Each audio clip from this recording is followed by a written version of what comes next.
Welcome friend, मैं भी are चंचल आप लोग का स्वागत करता हूं। फ्रेंड, आज साइंस का स्पेशल 1000 महत्वपूर्ण प्रश्नोत्तरी सीरीज का पार्ट 4 है। तो फ्रेंड देखते हैं आज का पहला प्रश्न।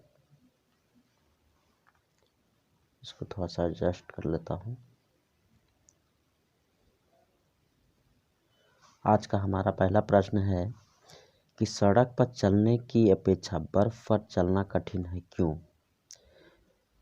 तो देखिए फ्रेंड, इसका राइट आंसर क्या होगा। यहाँ पे ऑप्शन देख रहे होंगे कि हमारा प्रश्न है कि सड़क पर चलने की अपेक्षा बर्फ पर चलना कठिन है, यानी मुश्किल होता है। क्यों? क्योंकि देखिए, हमारा सबसे बड़ा मेन रोल निभाता है क्या? घर्षण। तो इस पे घर्षण पर जाइएगा, क्योंकि घर्षण जो है हमारा बर्फ में कम मिलता है। क्योंकि चलने के लिए हमको घर्षण बल जो है ज़रूरी है, क्योंकि जो है वो रिएक्शन फोर्स होता है। जब हम लोग आगे बढ़ते हैं, ठीक है, जब हम लोग क्या है आगे बढ़ते हैं तो एक पीछे की ओर क्या है रिएक्शन फोर्स लगता है, जिसको हम लोग क्या कहते हैं? फ्रिक्शन फोर्स, यानी घर्षण बल। ठीक है, अगर घर्षण बल नहीं होगा तो हम लोग क्या है फिसल जाएगा पीछे की ओर, यानी कि क्या होगा, हम लोग आगे नहीं बढ़ पाएंगे। ठीक है, इसलिए जो है क्या होता है कि घर्षण बल जो है बर्फ पर नहीं मिल पाता है उतना, इसलिए जो है हम लोग को कठिनाई होता है बर्फ पर चलने में। तो हमारा क्या आंसर हो जाएगा? बर्फ में सड़क की अपेक्षा घर्षण कम होता है। ठीक है, इसलिए राइट आंसर हो जाएगा ऑप्शन नंबर डी। नेक्स्ट देखते हैं क्वेश्चन नंबर दूसरा। हमारा क्वेश्चन नंबर दूसरा है कि एक नदी में चलता हुआ जहाज समुद्र में आता है, तब जहाज यानी कि जहाज का स्तर क्या होता है? ऊपर उठ जाएगा, नीचे दब जाएगा, या नीचे होगा, या उसमें पड़े हुए बाहर पर निर्भर रहता है, या थोड़ा नीचे आएगा। तो हमारा ऑप्शन है के अनुसार जो है, देखिए, जब क्या होता है नदी में क्या होता है, एक मृदुल जल होता है। ठीक है, यानी नॉर्मल जल होता है। लेकिन जब समुद्र में जाता है क्षेत्र में, तो वहाँ का पानी क्या हो जाता है, हमारा क्षारीय हो जाता है। और क्षारीय जल का जो है घनत्व क्या होता है, अधिक होता है। और जब घनत्व अधिक होगा तो क्या होगा, हमारा जल स्तर क्या होगा, ये उत्प्लावन बल अधिक क्या है बढ़ा देता है, क्योंकि घनत्व अधिक होता है क्षारीय जल का। ठीक है, जब उत्प्लावन बल अधिक होगा तो क्या होगा, हमारा नाव का स्तर क्या होगा, ऊपर उठ जाएगा। ठीक है, तो राइट आंसर क्या हो जाएगा हमारा कि थोड़ा ऊपर उठ जाएगा। क्यों उठेगा? तो क्षारीय जल का क्या होता है, घनत्व जो है अधिक होता है नॉर्मल जल से। ठीक है, नेक्स्ट देखते हैं क्वेश्चन नंबर हमारा 4 है कि लोहे की कील पारे में क्यों तैरती है जबकि पानी में डूब जाता है? देखिए फ्रेंड, यहाँ पर भी क्या होता है कि पारा, लोहा और पानी, देखिए पारा का घनत्व बहुत अधिक होता है। ठीक है, पारा का घनत्व जो है, पारा का घनत्व यहाँ पर हम लगभग होता है 13.6, ठीक है, ग्राम पर सीसी, ठीक है, सेंटीमीटर क्यूब। लेकिन जो है हमारा जल का कितना होता है, तो और वाटर का घनत्व लगभग 1 ग्राम पर सीसी होता है, इसको भी याद रखिएगा। और लोहा का घनत्व, आयरन का घनत्व जो होता है लगभग 8 ग्राम पर सीसी होता है। ठीक है, तो इसको भी आप ध्यान रखिएगा। देखिए ये क्या होता है, वाटर की अपेक्षा जो होता है लोहा का घनत्व ज़्यादा होता है। ठीक है, तो ये क्या होगा, ये तो पानी में डूब जाएगा। और क्या होता है, साथ ही साथ जो है उत्प्लावन बल क्या होता है नहीं लगा पाता है जितना कि वो तैर सके। ठीक है, इसीलिए जो है लोहे का कील क्या है, डूब जाता है। लेकिन पारा का घनत्व बहुत अधिक होने के कारण क्या होता है, ये पारे के ऊपर तैरते रहता है। ठीक है, और ये उत्प्लावन बल क्या होता है, जो है बहुत अधिक लगाता है, जिसके कारण वह पारे में नहीं डूब पाता। इसलिए राइट आंसर हो जाएगा कि जो है लोहे का घनत्व पानी से अधिक तथा पारे से कम होता है। ठीक है, तो राइट आंसर हो जाएगा ऑप्शन नंबर सी। नेक्स्ट देखेंगे क्वेश्चन नंबर 4। क्वेश्चन नंबर 4 है कि पानी का घनत्व अधिकतम होता है। देखिए, घनत्व कल हम बताए थे देखिए यहाँ पर डेंसिटी और क्या है टेम्परेचर का अगर ग्राफ देखेंगे तो इस प्रकार से होता है, ठीक है। ये 4 डिग्री पर जो होता है 4 डिग्री पर जो है अधिकतम होता है, ठीक है। याद रखिएगा कि पानी का घनत्व जो है 4 डिग्री सी पर यानी 4 डिग्री सी पर क्या होता है, अधिकतम होता है। लेकिन यही जो है घनत्व छोड़ाकर अगर आपको वॉल्यूम यानी कि आयतन की बात करेगा तो यहाँ उल्टा होता है। 4 डिग्री सी पर क्या होता है, ये मिनिमम होता है यानी कि न्यूनतम होता है। अगर 4 डिग्री से देखिए 4 डिग्री पर आएगा, अगर अधिकतम से नीचे की ओर 4 डिग्री पर आता है तो घटता है, और फिर 4 डिग्री से कम भी करेंगे तो भी घटता है। तो याद रखिएगा कि घनत्व जो है 4 डिग्री पर सी पर क्या होता है, सबसे न्यूनतम, और सॉरी घनत्व जो होता है अधिकतम होता है 4 डिग्री सी पर, और वॉल्यूम आयतन जो होता है क्या होता है, न्यूनतम होता है। नेक्स्ट देखते हैं क्वेश्चन नंबर 5। क्वेश्चन नंबर 5 है कि वस्तु की मात्रा बदलने पर अपरिवर्तित रहेगा। देखिए एक यहाँ उत्तर यहाँ पे देखिए, एक गिलास लीजिए, एक गिलास में क्या है, पानी जो है पहले आधा गिलास भरे हुए थे, ठीक है। अब एक और गिलास लीजिए और उतना ही बड़ा गिलास था, अब उसको पूरा भरा हुआ लीजिए, ठीक है। अब देखिए यहाँ पे गौर कीजिएगा, यहाँ क्या है, हमारा वाटर है और यहाँ पर भी वाटर है और दोनों गिलास सेम है। अब देखिए क्या करें कि अब इसमें जो है मात्रा इतना था, अब इसको मात्रा बढ़ा के इसको पूरा गिलास भर दिए, तो क्या हुआ, हमारा क्या है, आयतन बढ़ेगा।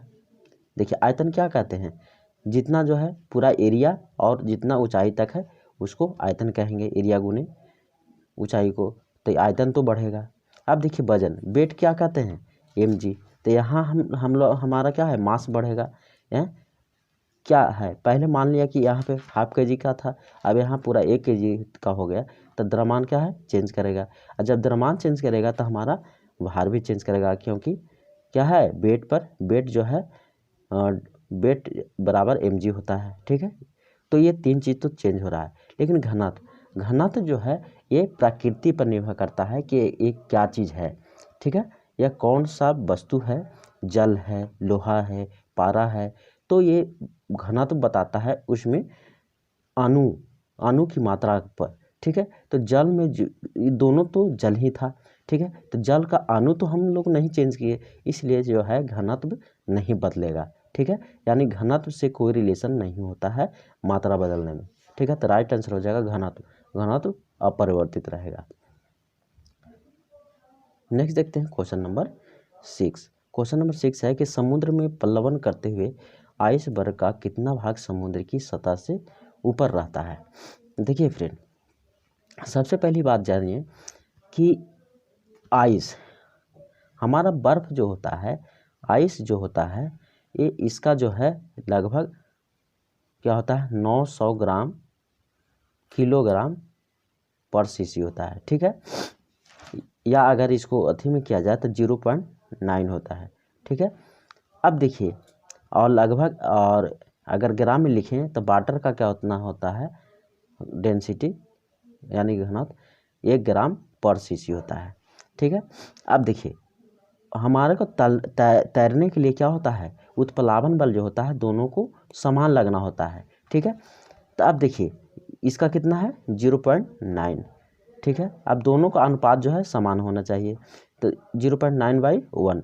अब देखिए अगर पॉइंट हटाइएगा तो 9/10, तो इतना भाग क्या है, तैरने के लिए होता है। लेकिन हमारा पूछ रहा है क्या है कि कितना भाग जो है सतह से ऊपर रहेगा, तो ऊपर रहने के लिए क्या है, तो हम लोग 1 में से घटा देंगे, तो 9/10 में से घटेगा तो कितना होगा बाबू, तो 1/10 बचेगा, ठीक है। इसलिए राइट आंसर होता है 1/10, ठीक है। सीख गए होंगे आशा करते हैं। नेक्स्ट देखते हैं हमारा कि बर्फ के 2 टुकड़ों, देखिए क्वेश्चन नंबर 7 क्या था कि बर्फ के 2 टुकड़ों को आपस में दबाने पर टुकड़े आपस में चिपक जाते हैं, क्यों। क्योंकि जो है हमारा ऑप्शन है कि दाब होने से जो है अधिक होने से बर्फ का गलनांक घट जाता है या बढ़ जाता है, क्या होता है, तो यहाँ पे ऑप्शन के अनुसार आपको मानना है। तो देखिए जब जो है दो, मान लीजिए कि एक बर्फ़ का सिल्ली ये है और एक बर्फ़ का सिल्ली ये है। अब जब हम इस पर प्रेशर दोनों पर देते हैं, यानी क्या प्रेशर जो है क्या है, प्रेशर का मान हम दोनों तरफ से क्या करते हैं, बढ़ाते हैं। तो जब प्रेशर बढ़ता है तो आप याद कीजिएगा कि जब प्रेशर बढ़ता है तो क्या होता है, गलनांक क्या होता है, घट जाता है, जिसके कारण क्या होता है, आपस में दोनों चिपक जाते हैं। तो इसका राइट आंसर हो जाएगा, दाब अधिक होने से बर्फ़ का गलनांक घट जाता है, जिसके कारण क्या हो जाता है, एक दूसरे को चिपक जाता है। नेक्स्ट देखेंगे क्वेश्चन नंबर 8।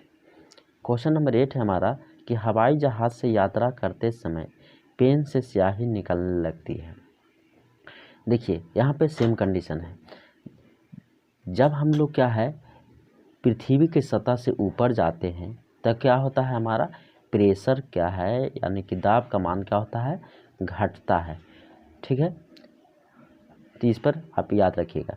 तो जब हमारा वायुमंडलीय प्रेशर ऊपर घटेगा तो क्या होता है, जो हम लोग क्या है, पेन रखे हुए हैं, तो इसमें जो स्याही भरा हुआ आता है, क्या होता है, वायुमंडलीय प्रेशर जब घटेगा तो क्या होगा, बाहर निकलना चाहेगा। क्यों, क्योंकि इसका अंदर प्रेशर ज़्यादा है और बाहर प्रेशर कम है। तो जिधर इसको कम होगा उधर बाहर निकलना स्टार्ट कर देगा। तो इसलिए क्या होता है कि वायु दाब क्या होता है, ऊपर घट जाता है, जिसके कारण क्या होता है, स्याही बाहर निकलने लगता है। तो क्या ऑप्शन है, वायु दाब में कमी के कारण। तो राइट आंसर हो जाएगा ऑप्शन नंबर ए, कि वायु दाब में जो है कमी हो जाता है, जिसके कारण क्या होता है, स्याही बाहर निकलने लगता है। आप समझ गए होंगे। नेक्स्ट देखते हैं, और यहाँ पे एक और क्वेश्चन देख लीजिए। देखिए एक और क्वेश्चन यहाँ पे बनता है क्या, कि जैसे कि आप लोग देखते होंगे कि अंतरिक्ष में सेम यही प्रॉब्लम होता है। ठीक है, क्या होता है अंतरिक्ष में, क्या होता है वहाँ पर भी क्या होता है, हम लोग क्या जानते हैं कि ऊपर जाने पर क्या होता है, प्रेशर यानी कि दाब घटता है।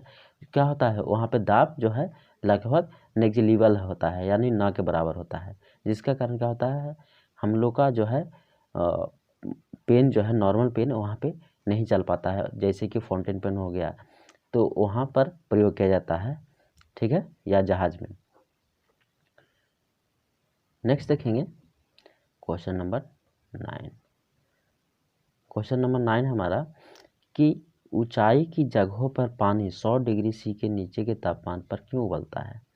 अब देखिए जैसे जैसे हम लोग ऊपर जाते हैं तो क्या हम लोग जानते हैं कि प्रेशर कमता है, यानी कि दाब कमता है।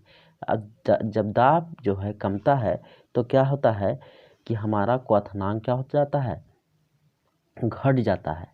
ठीक है, जब घटेगा तो क्या होगा, कम डिग्री पर ही क्या होता है, पानी उबलने लगेगा। यानी जो पानी जो है 100 डिग्री सी पर उबलता था, अब वह नीचे घटकर जो है मान लिया कि 90 पर ही उबलना स्टार्ट कर दे, तो क्या होता है, उतना उसमें ऊर्जा नहीं मिल पाता है कि खाना क्या है, पक सके।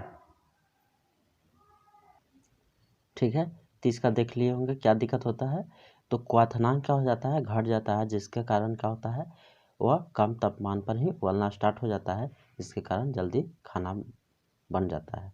तो इसके लिए राइट आंसर हो जाएगा कि क्योंकि वायुमंडलीय दाब कम हो जाता है, अतः उबलने का बिंदु नीचे आ जाता है। ठीक है, जिसके कारण क्या होता है, उसमें ऊर्जा जो है कम हो जाता है, यानी कि कम ऊष्मा ऊर्जा पर ही क्या उबलना स्टार्ट कर देता है, और जितना खाना के लिए नहीं मिल पाता है। ठीक है, तो खाना जल्दी नहीं बनता है, तो इस पर भी ध्यान दीजिएगा। नेक्स्ट देखते हैं क्वेश्चन नंबर 10। क्वेश्चन नंबर 10 है हमारा कि साबुन के बुलबुले के अंदर का दाब वायुमंडलीय दाब से अधिक होता है, वायुमंडलीय दाब से कम होता है, या बराबर होता है, या आधा होता है। तो देखिए फ्रेंड, बुलबुला बुलबुला क्यों होता है, देखिए जब तक कि दाब जो है अंदर का नहीं ज़्यादा होगा तब तक वो कोई भी चीज़ क्या होगा, फूलेगा नहीं। यानी कि या देखिए दिमाग लगाइए कि अंदर का दाब अधिक होगा तभी क्या होगा, बुलबुला ये फूला होगा। तो क्या होगा राइट आंसर, कि वायुमंडलीय दाब अधिक होता है। अब देखिए अधिक होता है इसलिए क्या होता है, कुछ समय बाद क्या हो जाता है, ये फट जाता है, क्योंकि अधिक समय तक जो है वह क्या है, इसका जो है साबुन का जो है परत जो होता है वो सहन नहीं कर पाता है दाब को, और वो फट जाता है। ठीक है, तो इसलिए राइट आंसर हो जाएगा कि साबुन के बुलबुला के अंदर का दाब क्या होता है, अधिक होता है वायुमंडलीय दाब से। ठीक है, तो आज के लिए इतना ही। Thank you, have nice day.